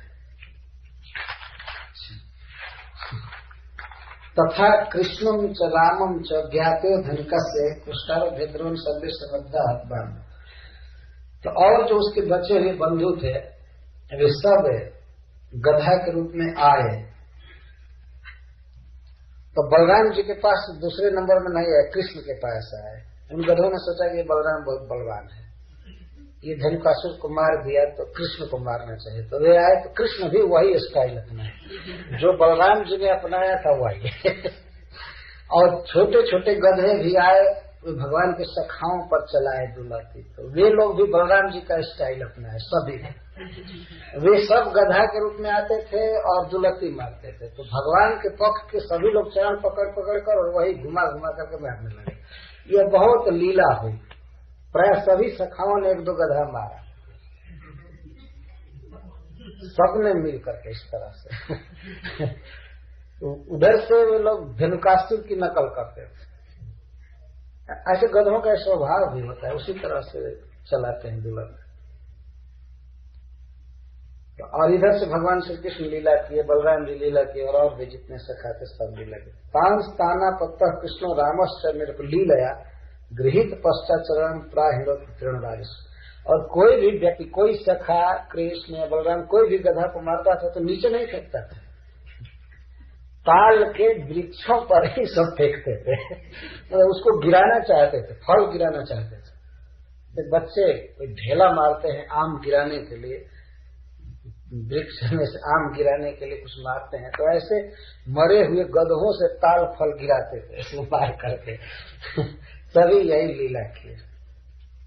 लेकिन एक बार गिरने के बाद दोबारा किसी गधे को नहीं उठाते थे। इतनी अधिक संख्या में गधे थे कि बारी बारी से आते थे, पकड़ पकड़ कर घुमा घुमा कर और ऐसे फेंकते थे, घुमा घुमा कर फेंकते थे। तो सैकड़ों सखा थे और सैकड़ों गधा थे, इस तरह से आए। इस तरह से मारते मारते लगभग पूरे वृक्ष गिर पड़े, वहां धराशायी हुए। और ताल फलों से और मरे हुए गधों से वह भूमि भर गई। सब जगह फल भी दिखाई पड़ रहे थे, गधे भी दिखाई पड़ रहे थे, तो कोई फल खाया नहीं। लिखा गया है कि कोई लड़का फल नहीं खाया, क्योंकि सब जगह गधा मरे हुए थे, फल कोई नहीं खाया।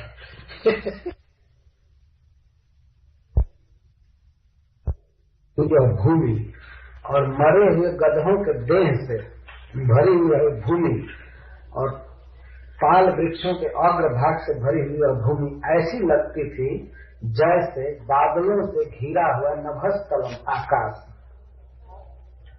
आकाश में कभी तो बादल भर जाते हैं, तो विविध प्रकार के बादल होते हैं आकाश में। कोई उजला होता है, कोई काला होता है, कोई कुछ होता है, कोई कुछ होता है। तो फल प्रकर संकीर्ण, फल कहीं कहीं बिखरे हुए थे जगह जगह, और मरे हुए गधों के देह और ताल के वृक्ष। कोई हरा भरा लग रहा था, कोई पीला लग रहा था, कोई काला। तो जैसे आकाश सुंदर लगता है कई प्रकार के बादलों से, मेघों से, इस तरह से वह ताल वन सुशोभित हो रहा है। तयोस्तत् सुमहत कर्म निशम्य विधादय मुमुचु पुष्प वर्षाएं चक्रुर्वाद्यानि पुष्टि। तो श्री कृष्ण और बलराम के इस सुमहत कर्म को देखकर देवता लोग फूलों की वर्षा करने लगे और स्तुति करने लगे। तो यहाँ पर लिखा अथ ताल फलान आदन मनुष्य गत साधुसा तृणम च पश्वस्तिल हत धेनु कहानी। इसके बाद ताल फल को वहां के मनुष्य खाने लगे, उनका भय दूर हो गया। मनुष्य खाने लगे मतलब जो वन में कोल भील आदि रहते थे वे लोग खाने लगे। भगवान की शाखाओं ने नहीं खाया। यहाँ टीका में बात लिखी गई है उन श्लोकों का। मनुष्य फलानी आदम न तो कृष्ण सखा है, कृष्ण के सखा फल नहीं खाया। तो गए थे फल खाने के लिए लेकिन कोई नहीं खाया। तृण चर पशु हत धेनु कारण, और पशु तृण चरने लगे। गौएं तो तृण चरने लगी। गौओं को कोई गम नहीं था कि हमारा गधा पड़ा है क्या पड़ा है, लेकिन भगवान के सखा फिर फल नहीं खाए।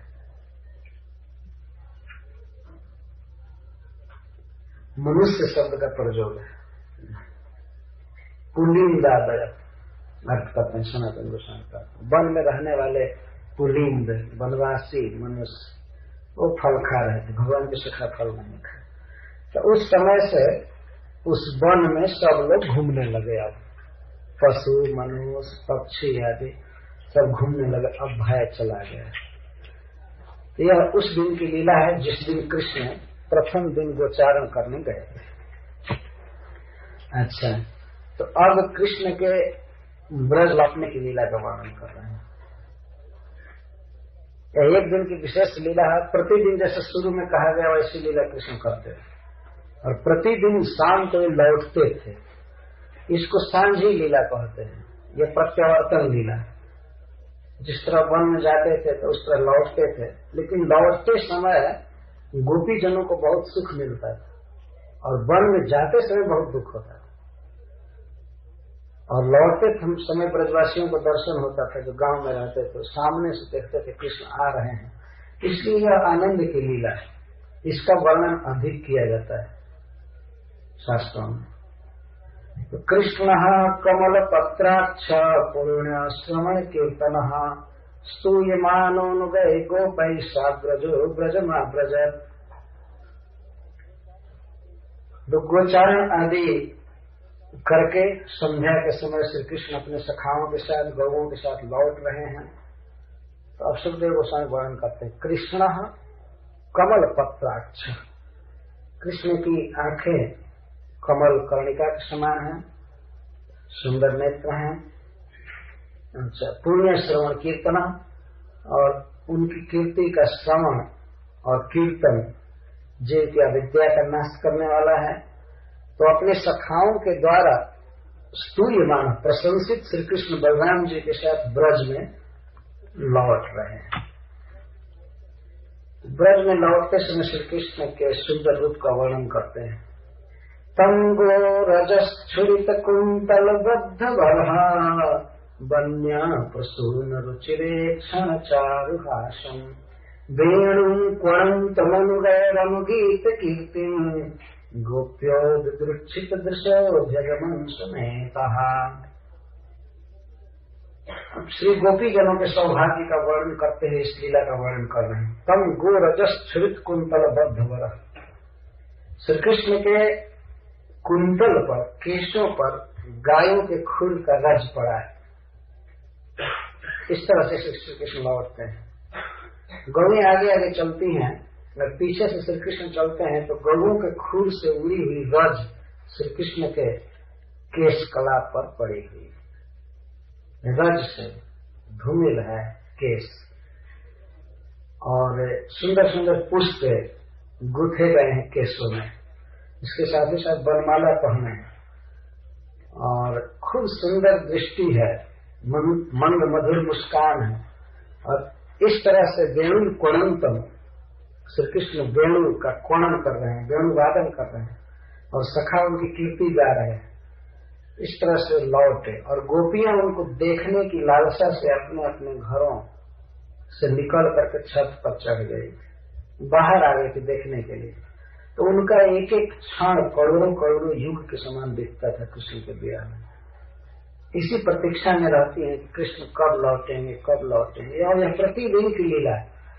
प्रतिदिन गोपियां दिन में श्री कृष्ण के विरह से व्याकुल रहती थी। शाम को उन्हें थोड़ा सा आनंद मिलता था, लेकिन वो भी थोड़ा आनंद मिलता था, फिर कृष्ण अपने घर में चले जाते थे। तो फिर रात भर का विरह रहता। इस तरह से, लेकिन कभी कभी श्री कृष्ण रात्रि में रास विहार करते थे, इसलिए गोपीजनों को सुख होता था।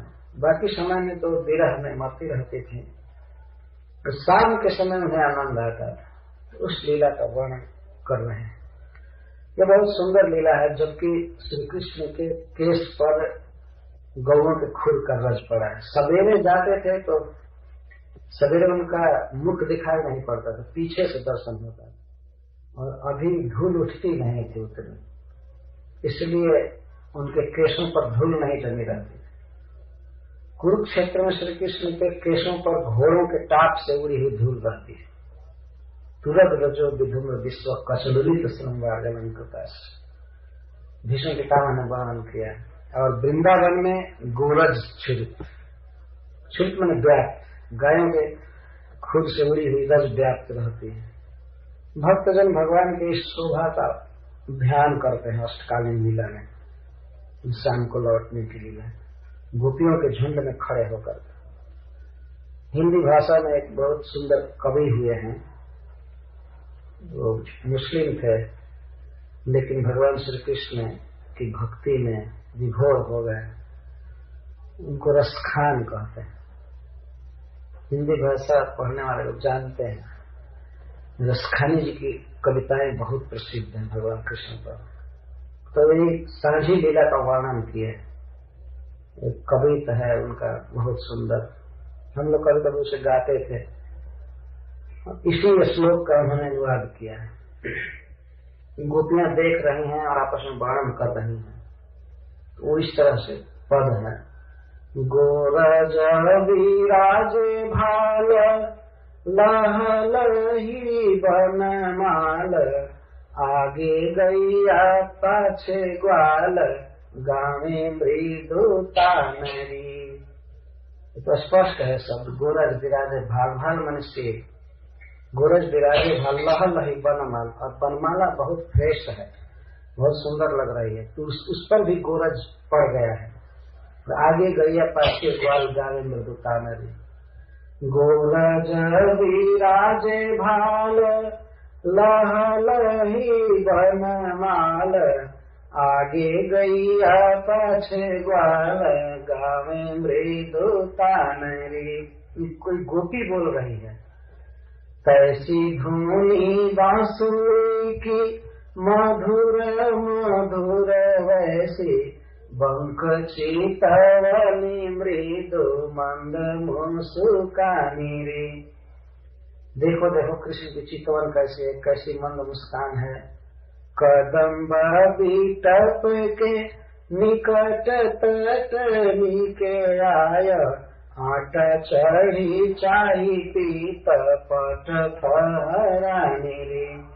फिर वो कह रहे कि देखो कदम्ब बीटप के निकट आ गए हैं, तटिनी जमुना के निकट आ गए हैं, और आटा पर चढ़ करके, अटारी पर चढ़ करके उनके पीत पट की फहरानी देखो। चाहे मैंने देखो, ब्रजभाषा में होता है, देखो देखो पीत पट कैसा लहरा रहा है। कदम्ब बीटप के निकट तटनी के आय, आटा चढ़ी चाही पीत पट फहरानी रे। रस बरसाए तन तपन बुझावे, नैन प्राण नीरी झावे, वह आवे रस खाने रे। देखो देखो दिन भर की जलन मिटा रहे हैं, रस बरसा रहे हैं, हमारे आंखों को और मन को रिझाते हुए रस खानी आ रहे हैं। रसखाने को कवि का नाम भी है, और रसखान का अर्थ है रस का खान। ये रस का खजाना आ रहा है, देखो आ रहे हैं आ रहे हैं। तो सभी गोपियां अपने अपने घरों से निकल कर कृष्ण को देखने लगती है। तो इसको संध्या लीला कहते हैं। इस समय श्री कृष्ण जो मंद मुस्काते हैं, तो उनके मन को अक्षय हर्षित करती है यह मुस्कान। खास करके ब्रजवासी जो घर पर रहते हैं गोपियां, तो चिंतित रहते हैं कि हमारे प्रियतम गाय चराने गए हैं, वन में गए हैं, उनको बहुत दुख हुआ होगा, दिन भर पैर में कांटे गड़ते होंगे, पत्थर गड़ते होंगे, लेकिन श्री कृष्ण शाम को जब आते हैं, उनका खिला हुआ चेहरा, प्रसन्न चेहरा रहता है, तो उसको देख करके गोपियों का शोक दूर हो जाता है, तो समझती हैं कि हमारे प्रियतम सुखी है ना।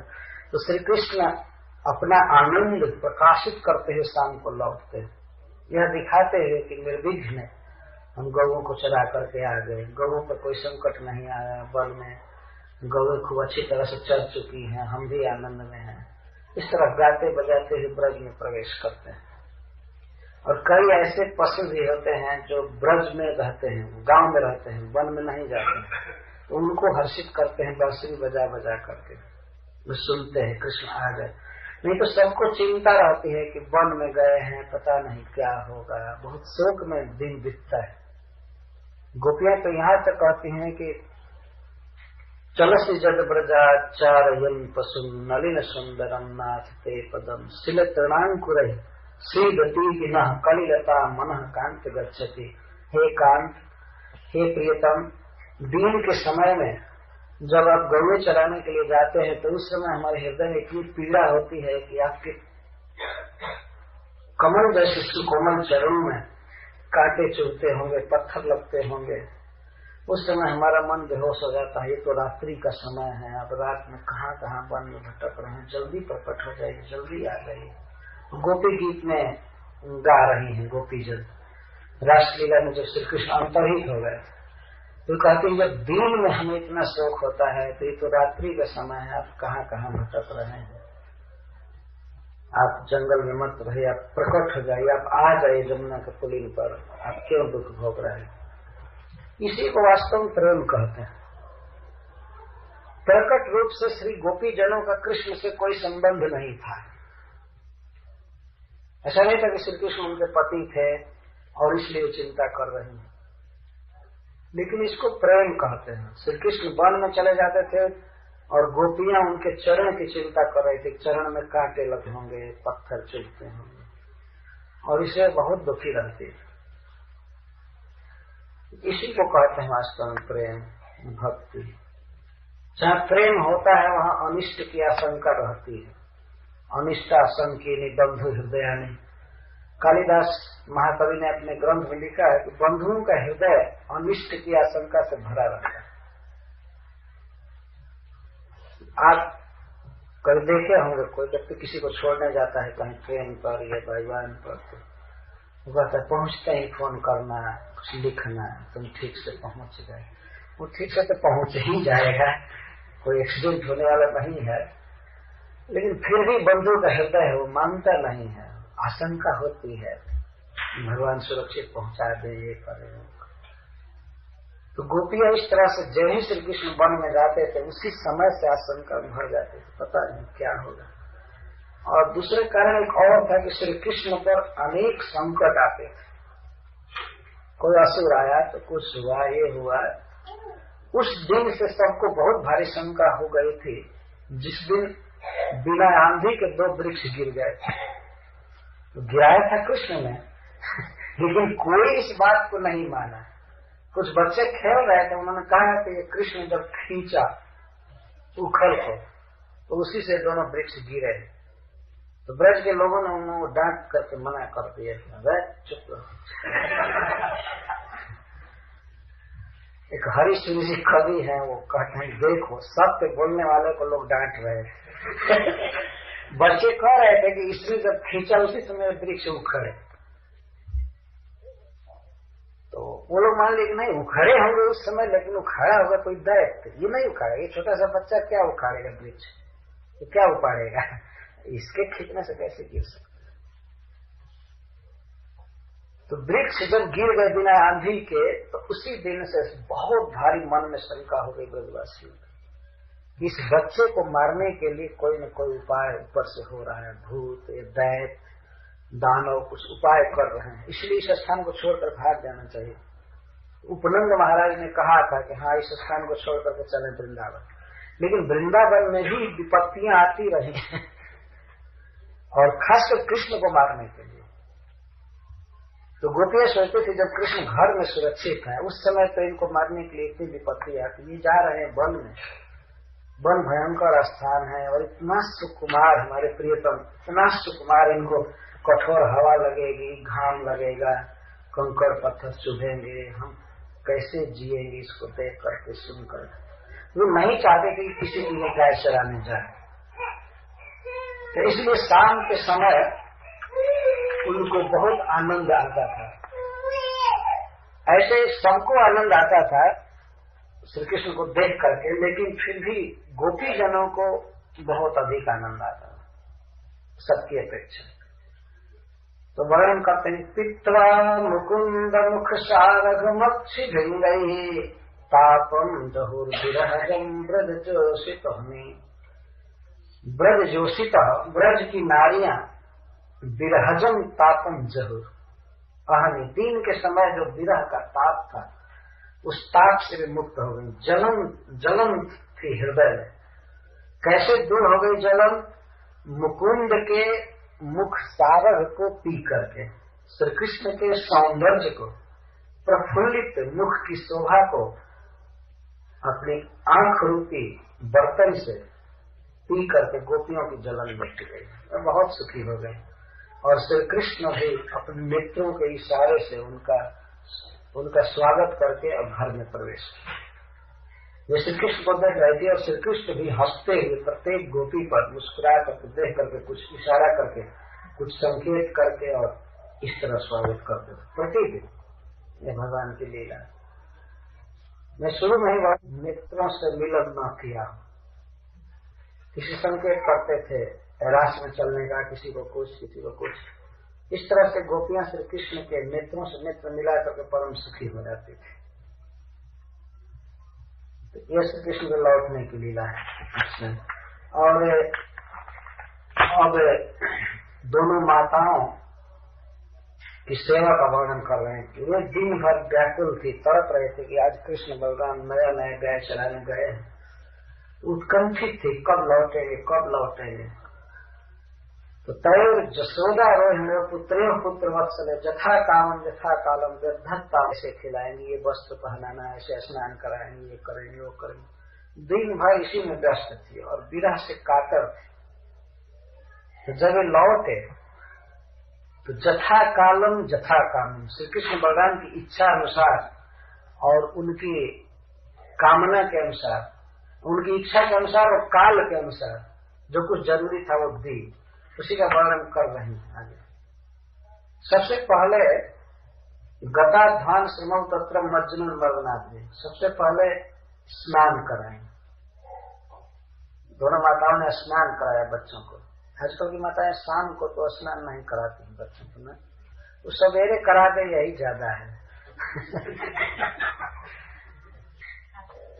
और दिन भर स्कूल से आया, कोई दुकान से आया, फैक्ट्री से आया, सब जगह से, शाम को स्नान बहुत जरूरी है। माता यशोदा स्नान करा रही है। कृष्ण उस समय 6 वर्ष के हैं, 7 वर्ष के हैं। वन से लौटते हैं स्नान, पहले मार्जन के पहले धूल झाड़ करके किसी बहुत फाइन कपड़े से माँ यशोदा धूल झाड़ रही है, कृष्ण का केशों का धूल झाड़ रहे थे। धूल झाड़ करके देह का धूल झाड़ी और इसके बाद उन्मर्दन की उबटन लगाई अंग में, खूब बढ़िया से उबटन आदि लगा करके इसके बाद स्नान कराएं। स्नान करा करके तो सुंदर वस्त्र भी पहनने को, श्री बलराम जी नीला वस्त्र पसंद करते थे और श्री कृष्ण पीत वस्त्र, तो वस्त्र पहन लिए। इसके बाद चंदन का तिलक लगाया गया, गहना पहनाया गया। वन में तो ज्यादा पुष्पों का गहना पहनते, घर पर आने पर रत्न का गहना पहनते। और इसके बाद माताओं ने खिलाया पिलाया। स्नान करने के बाद खाने को दिया। बच्चों का ऐसा नहीं कि बिना स्नान किए खा लो, इतना मेहनत करते हैं फिर भी स्नान करके खाने को दिया गया। जथा कालम जथा काम, जथा काल संध्या के समय क्या खाना देना चाहिए उसके अनुसार दिया। सब वैदिक शास्त्र में, आयुर्वेद में लिखा गया है कि शाम को क्या खाना चाहिए, रात्रि में क्या खाना चाहिए, सवेरे क्या खाना चाहिए, सब कुछ लिखा गया। तो उसको जथा काल कहते हैं। शाम के समय क्या खाना देना चाहिए उसके अनुसार दिया। और जथा कामम आंसू, जथा कामम का अर्थ है कृष्ण बलराम जो पसंद करते थे वह भी, तो हो सकता है वो काल से भी पसंद करते हैं। और बच्चे हैं, देश काल का नियम क्या लगेगा उन पर, या शास्त्र का नियम क्या लगेगा। बच्चों की रुचि होती है, उनकी रुचि के अनुसार भोजन दी उनको, तो खा लिए। खाने के बाद कुछ देर बैठे, उसके बाद उन्हें नींद आने लगी, रात्रि आ गई। दोनों भाई ऐसे झपकी लेने लगे, तब माता यशोदा ने सुलाया उनको, गोद में लेकर के सो गए कृष्ण, और रोहिणी को गोद में लेकर, रोहिणी श्री बलराम जी को गोद में लेकर के सो गए। तो इस प्रकार वरसज्जायां दूध के फेन के समान कोमल और उज्जवल सज्जा पर कृष्ण शयन थे। दूध का फेन देखे हैं ना, दूध का फेन जो गाय दूहे हैं वे ज्यादा जानते होंगे बढ़िया से। हम लोग देखे हैं, दूहे हैं, तो वो दूध का जो फेन गाज होता है बहुत कोमल होता है और बहुत धवल उज्जवल। तो श्री कृष्ण का देह ऐसा था, कोमल और बिल्कुल स्वच्छ धवल देह, उस पर सोए दोनों भाई। इस प्रकार से श्री कृष्ण की लीला है। एक दिन की स्थालीपात न्याय से लीला सुनाए, और इसी तरह से रोज समझना चाहिए। सुलाने की, खिलाने की, नहवाने की जो भी लीला है प्रतिदिन की है। वृंदावन में प्रवेश की, वृंदावन में पक्षियों के अनुकरण आदि की, केवल धेनुकासुर वध की लीला है वो केवल एक दिन की है। दूसरे दिन दूसरी लीला, तीसरी लीला, इस तरह से लीलाएं बदलती रहती हैं। लेकिन कुछ लीलाएं ऐसी हैं जो प्रतिदिन होती थी। प्रतिदिन श्री कृष्ण इस तरह वृंदावन में प्रवेश करते थे और क्रीड़ा करते थे। तो अब आगे कालीय दमन की लीला का वर्णन किया जाएगा। काली एक बहुत विषधर सर्प था, जमुना के हृदय में रहता था। श्री कृष्ण ने उसको निर्वासित किया।